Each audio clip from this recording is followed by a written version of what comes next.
Okay, this is James Barfield with your Urban Connection. And remember, this is the channel that is often imitated, but is never duplicated because no one else will deal with the issues and concerns that we address here on this show. You won't see these issues on Channel 3, Channel 10, Channel 12. You won't see them in your local newspaper, whether or not that be the daily, nor weekly, or bi-weekly. And that is one of the reasons, ladies and gentlemen, that in just a very short period of time, less than 1 year, this channel has become the #1 urban podcast in the state of Kansas. Now, today's topic is another one of those that you won't see in your regular news media. And the topic is the Crown Act. Now, many of you are not familiar with the Crown Act, but I have two distinguished young ladies here today that I will introduce to you, and they will introduce to you what the meaning of the Crown Act is and how it can impact or affect you if you have children in the public school system or if you work in the workplace. So let me introduce my first guest, Mrs. Senator Oletha Faust Goudeau, and many of you know her. And also joining her will be Ms. Michele Watley, and she is the founder of Shirleys Kitchen Cabinet, which is an advocacy agency. Welcome to the show, both of you all. Good morning. Thank you. Yes. Okay, so who wants to start off to tell the audience exactly what the Crown Act stands for and what the meaning of it is? I'll start if it's okay with the senator. The Crown Sure. Act. Okay, that works. The Crown Act is a piece of legislation that has been introduced nationally and here in Kansas and even in Missouri. The Crown Act stands for creating a respectful and open world for natural hair. It was introduced initially in the states of California and New York and passed. And what the bill does is expands the definition of discrimination to include characteristics of race, such as hair texture and hairstyles. We've all experienced at some point discrimination or microaggressions related to the texture of our hair and the style of our hair, and whether we've chosen to continue to wear our hair in those styles or adjust our hair to fit the different corporate, work, or educational spaces that we're in. We've all experienced having to go through those hoops and make those changes. And with this bill, we hope to strengthen discrimination laws that are already on the books to include those characteristics that are not always apparent, but have a major impact on our ability to show up in the work and employment and educational spaces. Okay, Mrs. Faust, would you like to add anything to that? Absolutely. Mr. Barfield, thank you for putting this issue, I'd like to say, on the front burner. It is something that Michele Watley and even Kenya Cox and a few others came and addressed the issue to me. And ironically, I had just saw on television, on the news of some of those other channels that you mentioned, a situation where a high school wrestler was made to have a referee cut his dreadlocks off of his hair in the middle of the grandstands in the arena where the wrestling match was taking place. And he was given the choice of having his dreadlocks cut off, or he could forfeit his wrestling match. And he wanted to wrestle so badly until he allowed them to cut his natural hair dreadlocks off in the middle of the gym where the wrestling match was taking place. And when I saw the tears coming down his face, because they didn't even use discretion to allow the dreadlocks to be cut off in the locker room, they did it right there in front of all the spectators. That was so sad. I've also heard situations where people have been fired from their jobs because of the way they wore their hair. And so I was extremely honored to introduce the legislation in 2020, again in 2021, and then here recently in the 2022 legislative session, we did have a hearing on March 10th, actually. And so we are making a little headway, but Mr. Barfield, we've still got a long way to go. And so what you're doing today here is going to help us tremendously get this bill passed in the Kansas legislature. You know, and I'm glad you mentioned that incident because while probably 90% of the victims of this type of hair discrimination are Black women, it also can happen to Black men as well. And the incident that you mentioned there, in addition to being discrimination, that was public humiliation at its best. Now, I want to read a couple of statistics here right quick. A Black woman is 80% more likely to change her natural hair to meet social norms or expectations at work. A Black woman is 1.5 times more likely to be sent home or know of some Black woman that has been sent home from the workplace because of her hair. 1 of 2 Black children have experienced hair discrimination as early as age 5, and the impact lasts a lifetime, okay?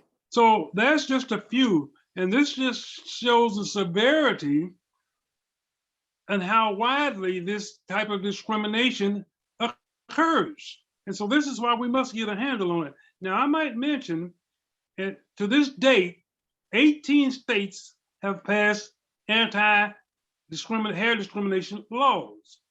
In other words, they've classified them as, or categorized them as the Crown Act.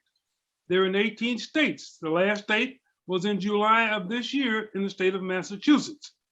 Austin, Texas became the first city in the state of Texas to pass the Crown Act bill. All right, so we've got a lot of work to do here in Kansas. And I just want to read you one more statistic here. And this happens, so people that think and don't know about this and think it doesn't happen in Kansas, I've got news for you. And this was in Lawrence, Kansas. A young Black certified nurse in Lawrence was asked to change her hairstyle, her natural hairstyle, to make it, quote unquote, more white looking, all right? Now, after refusing to do so, she was fired by Burt Nash Community Health Center in Lawrence. So there you have it. It happens every day. It happens in every city, in every state. It happens right here in Kansas. And it might, I'm sure there are some victims right here in Wichita. I'm sure there's some victims in Kansas City, Kansas. We just haven't heard of them yet because oftentimes people keep it quiet. But this is something that we have to get a grip on, and we have to do our very best, and we need the participation of all of the people. Don't sit back and wait for somebody else to do the work for you. We need you to get involved. If you're watching this channel right now, you're watching this video, we need you to get involved when this comes back up in the next legislative session, which will be probably in January, March, before it gets a hearing. Oletha? That's correct, Mr. Barfield. I will introduce the legislation. We reconvene in the Kansas legislature January 2023.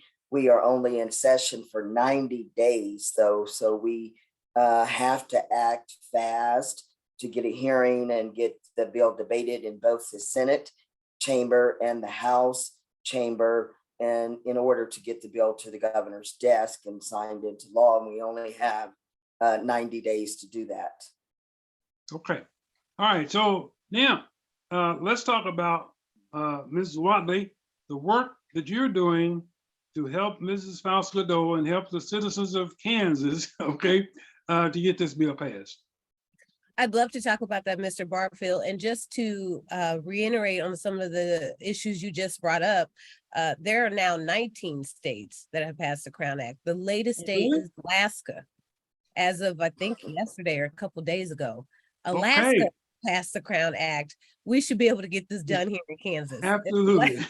Get it done in places like Alaska and New Mexico and Arizona, states where you wouldn't expect for there to be such openness to strengthening discrimination laws. I would think that we could get this done here in Kansas. And when we talk about the experience of Black people and discrimination related to hair, and even in Kansas, you mentioned one instance, but we got to remember the young lady at Ottawa University who was the head of her cheerleading squad and was asked to leave the squad because she was wearing braids. Or the young cheerleaders in Shawnee Mission, the children who are part of the young cheerleading squad, and told because they couldn't wear their hair in straightened ponytails that they wouldn't be able to cheer. Or the young man in Shawnee Mission that was playing basketball and was told that his hair needed to be cut in order for him to make the team.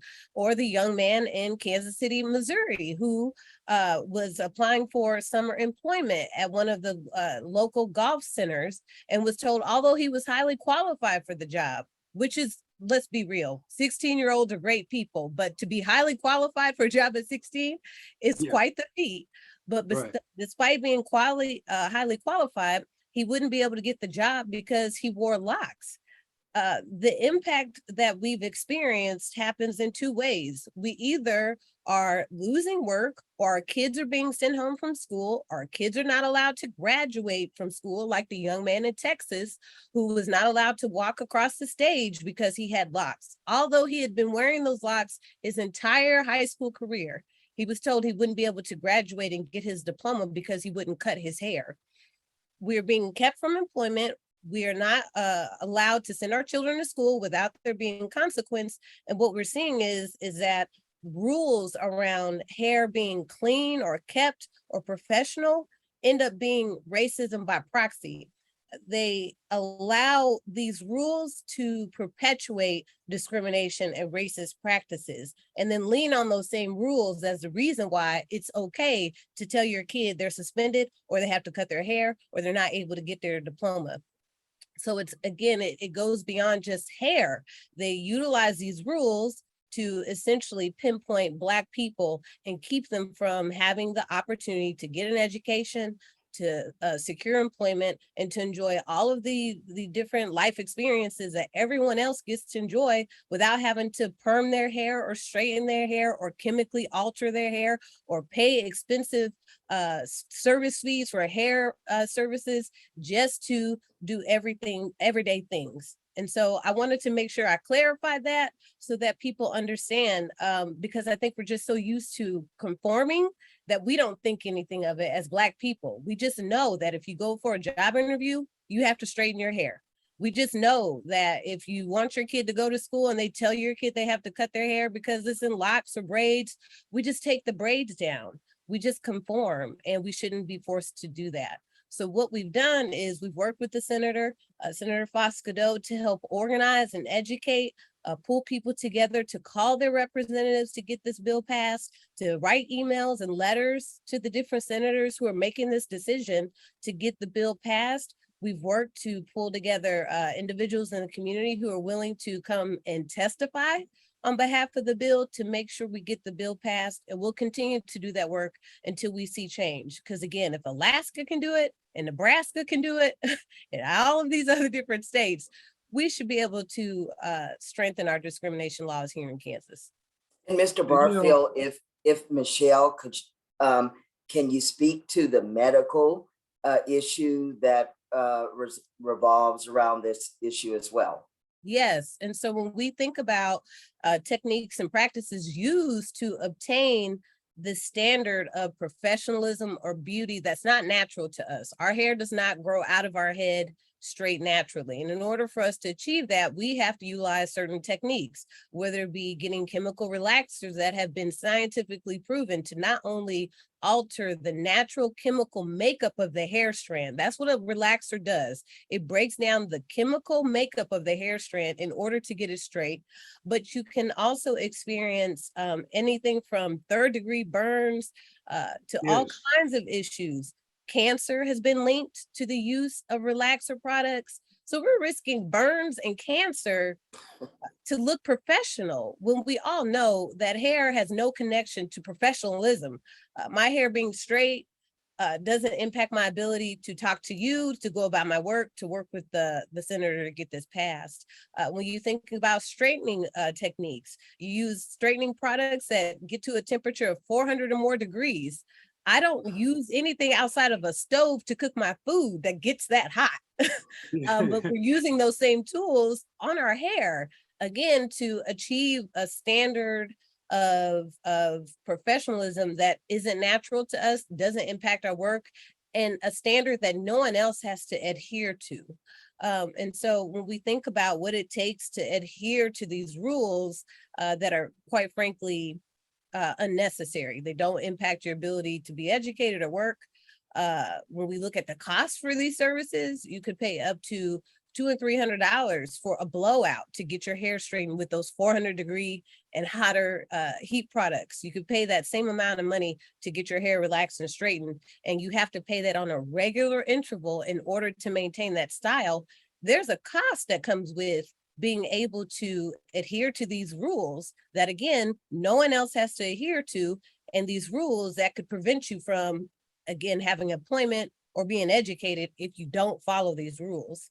The last thing I would state is the rules seem to always be applied arbitrarily. Our kids are not allowed to go to school or graduate. We're not allowed to show up in the workplace.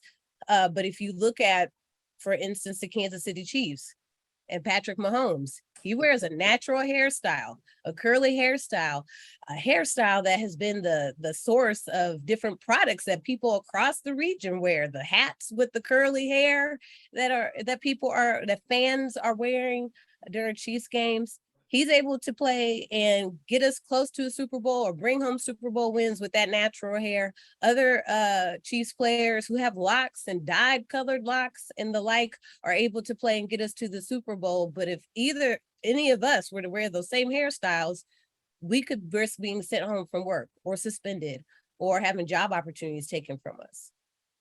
And that extends even to job promotions once you're even on the job. Yes. But I'm glad you mentioned the straightener and the impacts and the risk with using relaxers.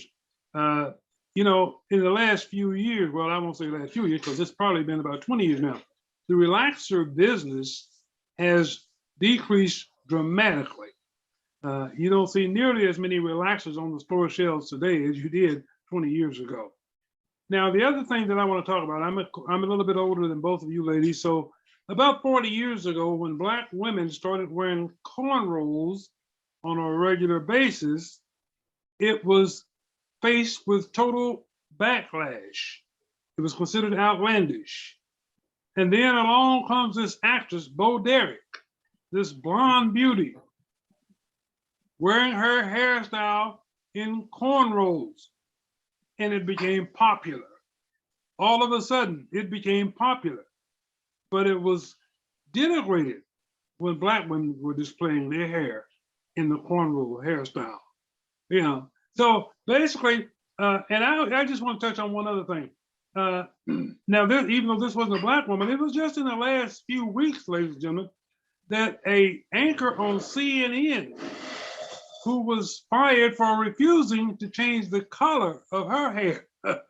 You know, and we don't see that often, but this.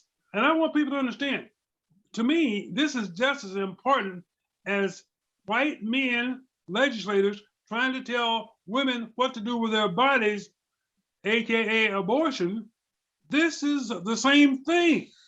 It has the same impact on people trying to tell Black women and Black men how to wear their hair. It has to suit them. It has to fit their image. It has to be, as the woman was told in Lawrence, more white looking. This is ridiculous. And this is the law. So basically, the Crown Act is basically an anti-discrimination law that gives protection to African-American women and men and children against this type of hair discrimination that's in the schools, that's in the workplace, that's all around, ladies and gentlemen. So it is important. And I would advise you to find out what you can in addition to this program and educate yourself on how the Crown Act can affect you or your children. Now, one other thing I wanted to say about the young lady in Lawrence, when they told her that they want her hair to be more white looking, they told her to Google some black hairstyles, okay, that they felt would be more conservative. So I mean, this is, and listen, fortunately, this young lady has sued that medical facility. Hmm. Well, and I think that's what it takes for change. When we look at civil rights movements, it takes a combination of organizations like ours who are working to pull together the grassroots and pull people together to champion these causes. But it also takes leaders like Senator Faust Goudeau, who are in the annals of decision-making halls and government to stand up as champions and allies for issues that are, quite frankly, for elected officials, difficult to stand up for. And when you have so many issues before you, how do you decide what's important? So I think it's a show that our leadership is attuned to the issues that impact us, and that they are in the halls of government championing these causes. And when they do that, we have to step up and support them and show that the things that they're bringing before their colleagues in the legislature are really important issues. And the best way to show that is for us as a people to show up, to call the members of the committee and let them know that this is important, to write those emails, to send those letters, to come and testify. And it's so easy to engage in this way. Just one phone call from you can make the difference. Just one email, just one testimony can make the difference, because if one of you decides to step up and we get 10 or 20 or 30, the groundswell that's created and the attention to the issue becomes great enough that other legislators give it the attention that it deserves. And so we've got to do what we can do to support leaders like Senator Faust Goudeau when they bring these issues to the floor and they champion our issues. It's just interesting when you brought up governing our bodies and how they want to create rules around how we show up. When we had COVID, that was their argument, that we should be able to make decisions that are best for us, and the government shouldn't govern, whether we wear masks or not. That should be up to us. It's our body, our choice. Well, if that is truly the thought, that has to apply in all circumstances. Like, they wanted to be able to choose whether they wear a mask or not, because it's their body and their choice, and the government shouldn't be governing how they conduct themselves. We should be allowed to do the same thing. And so when we think about legislators who are adverse to or don't want to support this issue, those are some of the things we need to be bringing up also. When you don't want the government governing you and your body, and we don't want the same. And so that's where we've got to show up and support. And Mr. Barfield, if I may, if Michelle could just share the makeup of the committee that hears these bills. The makeup of this committee is very much like the makeup of committees that decide a woman's right to choose and other issues that relate to communities of color or women or other communities.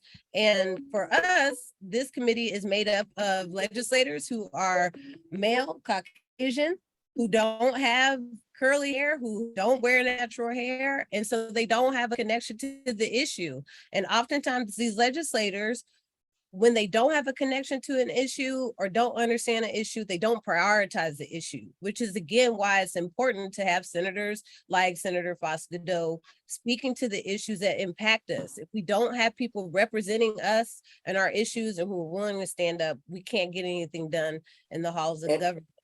And Mr. Barfield, if I may, I just want to publicly thank Michele Watley on March 10th of 2022. That day it was snowing. The weather was really bad. And I want to say thank you, Michele. She traveled in anyway to the state capitol to testify in person. I also want to say, due to COVID, the legislature has decided to continue with virtual testimony, allowing people to testify virtually. So I know it's been hard for individuals from Wichita to travel 2.5 hours to the Capitol. But this upcoming session, you'll be able to join us virtually. So, or at least submit a written letter, a written testimony in favor of the legislation. Mr. Barfield, I also want to say part of the obstacles to getting my colleagues to understand our culture of wearing hair styles that are natural. They have been concerned about it perhaps accusing them of being racist and on the workplace. One example was given: if I'm a contractor and I tell a young man to put on the hard hat for his safety, would they then in fact be accused of racism? And I think in that committee during that hearing, Michele Watley had a really good response to that question. And, those are issues, some of the barriers and obstacles. And Michele, you gave such a great response to that, if you would share. Of course.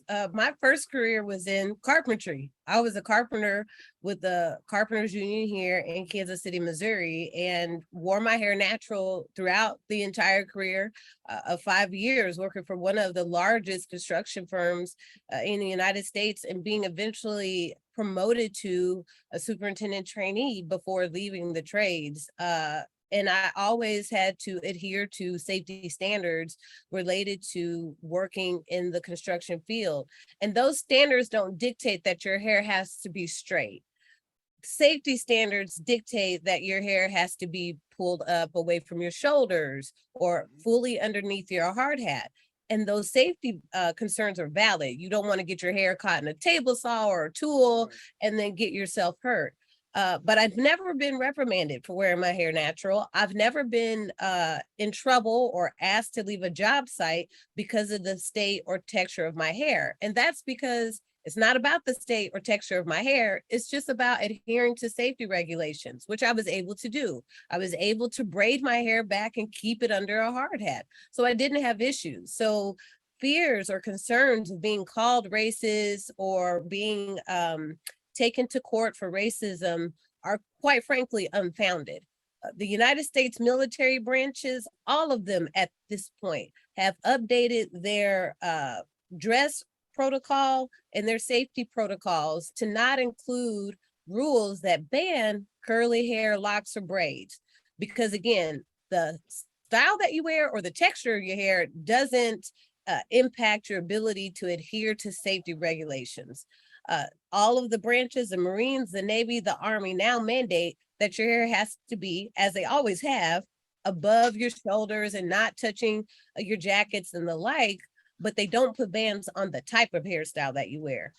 If our military forces, probably one of the most dangerous jobs that anyone could have in the United States, if they are able to continue to protect our country and adhere to safety regulations and standards without discriminating, again, construction firms and other entities that have safety regulations and the like should be able to do the same. Well, I want to say this. Basically, what we're dealing with, and I'll go back to this, is we're dealing with, in these legislators across the country, mostly white men. And these are men and women sometimes that do not understand our culture. That's what this is all about. Now, it's not only that they don't understand it, they don't want to take the time to learn about it, okay? So that they can address it intelligently and effectively. So that's why, from my standpoint, what we have to do with this issue, as we do with all discrimination, we've got to shine the light on it, okay? We've got to bring attention to it. Otherwise, it'll be swept under the rug and it'll be business as usual, All right. So that is my intention here today, is to shine the light on this problem and this issue. That's what we do here. We inform and educate people about concerns that we have that others don't have or don't deal with. All right. So what I want to do is I hopefully this program will educate those that were unaware of what the Crown Act stands for, what it means, or what effect it can have on you as a person in the workplace or your children in school. Because many times school children face these consequences, and of course they're young, they don't know how to deal with it, they don't know how to handle it. Oftentimes they're sent home to a parent, okay, and the parent doesn't really know what to do. So we want to give you the information that this is discrimination, like any other discrimination. It's a violation of your civil rights. So you have an opportunity to make a difference. I hope you use it. So Ms. Faust Goudeau, I want you to tell them what they can do once you introduce this bill. And then if we have to, we'll come back on here and give them the date for the hearing on this. And then you tell them what you want them to do. Thank you, Mr. Barfield. Again, the Kansas legislature will reconvene in January 2023. At that time, I will introduce the Crown Act again. The bill number will change. A lot of people know the bill as Senate Bill 250 or Senate Bill 130, but the bill number will change. So we need to start looking at the titles of bills. And this one will be named the Crown Act. At that point, I'll let you, Mr. Barfield, and others know that the bill has been introduced. At that time, we will wait and see where that bill will be held, the committee that will hold the hearing on that bill. And in the past, it has been in the Senate Federal and State Affairs Committee. If that is still the committee of the hearing, then individuals will want to call the chairman of that committee and ask for a hearing. They don't need to call the entire 165 legislators. They just need to call that one chairman of the Senate Federal and State Affairs Committee, and then they can contact the other members of that committee, which there are only 9 senators on a committee in the Senate. At that time, until we get a hearing, we just need to call and ask. Once the hearing is established, we need then individuals to call, as Michele Watley said, call, email, text, show up for the hearing in support of the legislation. And again, we don't have to, I know in the past we've had to take buses to the state capitol, or you've had to try to get there in bad weather.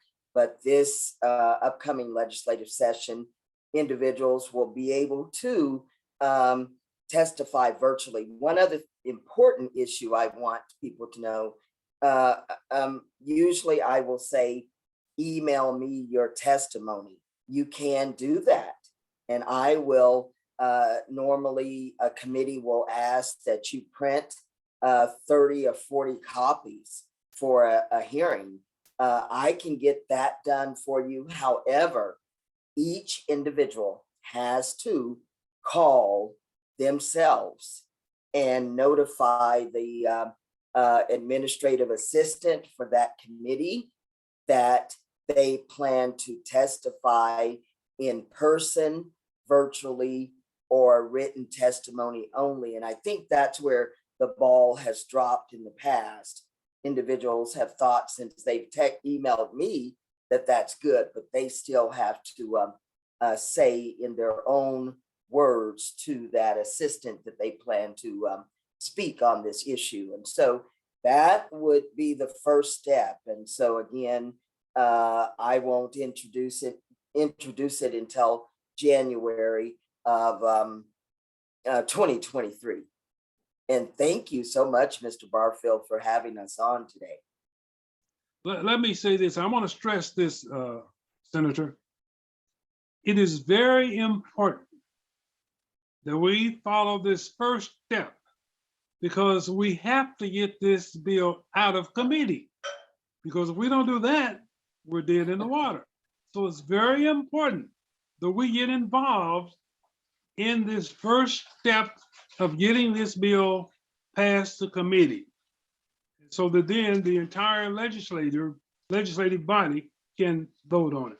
But that is the very first step, and that is, in my opinion, probably the most important step in this whole scenario, is getting that bill out of the committee. Mr. Barfield, if Michele Watley can, because I can't even remember now. I don't think we've had hearings in the Senate. Have we ever made it over to the House chamber yet for a hearing? We haven't. We tried to work with legislators in the House, House of Representatives members, like Representative Riaz was very helpful in trying to get that passed through committee hearings in the House, but we weren't able to even get a hearing. And so while this may feel like a complex process, we have to remember these folks are elected to represent us. We have to direct them and give them a sense of what's important to us. And that can be as easy as literally just making a phone call into the committee leader's office to say, I want this bill to have a hearing. Again, these offices are not getting enough calls from the people. They're not hearing enough from the people to know that this is an important issue. So gathering you and just 3 of your friends to put in a phone call on a Monday or Tuesday or Wednesday can have so much impact in making sure that this bill gets the hearing that it deserves in these committees, and then putting in those same calls when the hearings are held to say, we need this to pass out of the committee.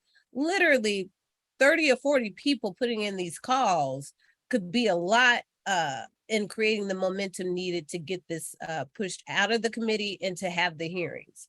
But we don't often get that support, and we don't get enough people who are willing to take these small steps to make their voice heard.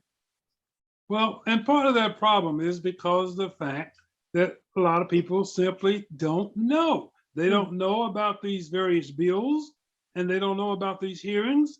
And that's part of this program, is to let you know, to inform you. And that's why I want Senator Oletha Faust Goudeau to keep me informed as to when this bill is written, when it is submitted, and when it is scheduled for the committee hearing.